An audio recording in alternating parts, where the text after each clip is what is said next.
You came into my life wearing a disguise, pretending to be intimacy and love, while all the time you used me as you infected me with your poison.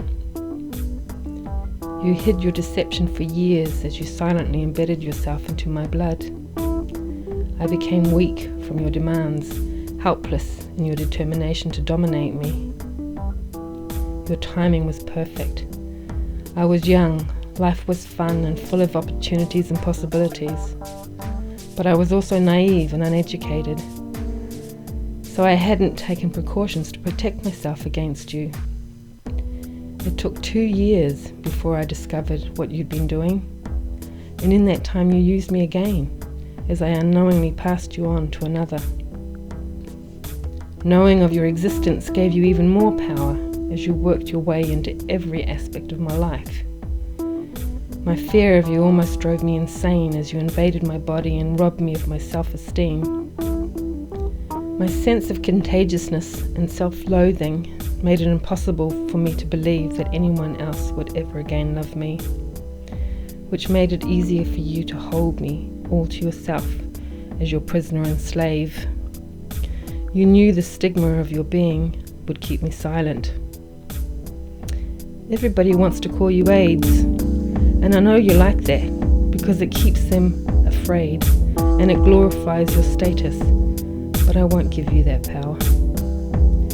You were so sure of yourself that in your smugness you overlooked somebody. Maybe that was because he was already in my life before you came along. Through him, I was able to regroup. There was a purpose for living after all. He was only small, but he needed me, and he depended on me. And I loved him as only a mother can love his son. And it was a love that you couldn't penetrate. So together, and with the help of new advanced HIV medications, we were able to suppress your stranglehold on our lives. And so you retreated, hiding, so that you could not be fully reached. But it was enough to curb your destructive path. Years passed. I grew stronger. I witnessed milestones which I had once thought I would never live to see. I got braver, and I began to tell the world about you, to warn them of your destructive behavior. I wasn't afraid of you anymore. I didn't want others to be either. They needed to know what you were capable of, so I spoke out whenever I could. We share a common resilience, you and I.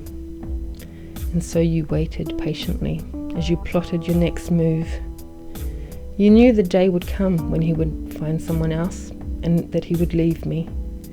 And you knew the time would come when you could once again rule in my life and have me all to yourself. It was more difficult this time, as I was determined you would not get the better of me. But during your rest, you had discovered my loneliness, and you realized that it was the only weapon you really had to defeat me. It's been 21 years that you and I have been together. For most of that time I've been a single mother. My life has been focused on my son as he gave me the determination and strength to fight for my life. During that time I neglected and denied my womanhood because, like you, I knew that nobody would want me. I was spoilt, damaged goods, unlovable. I nearly let you take over as my life seemed empty and purposeless. But once again, you overestimated your power and underestimated mine. I have a secret. A new life is beginning. You could not have known that from the depths of your dark world. It's that of my grandchild. And so I have a new purpose. And I know you are surprised, because you never thought I would make it this far, did you?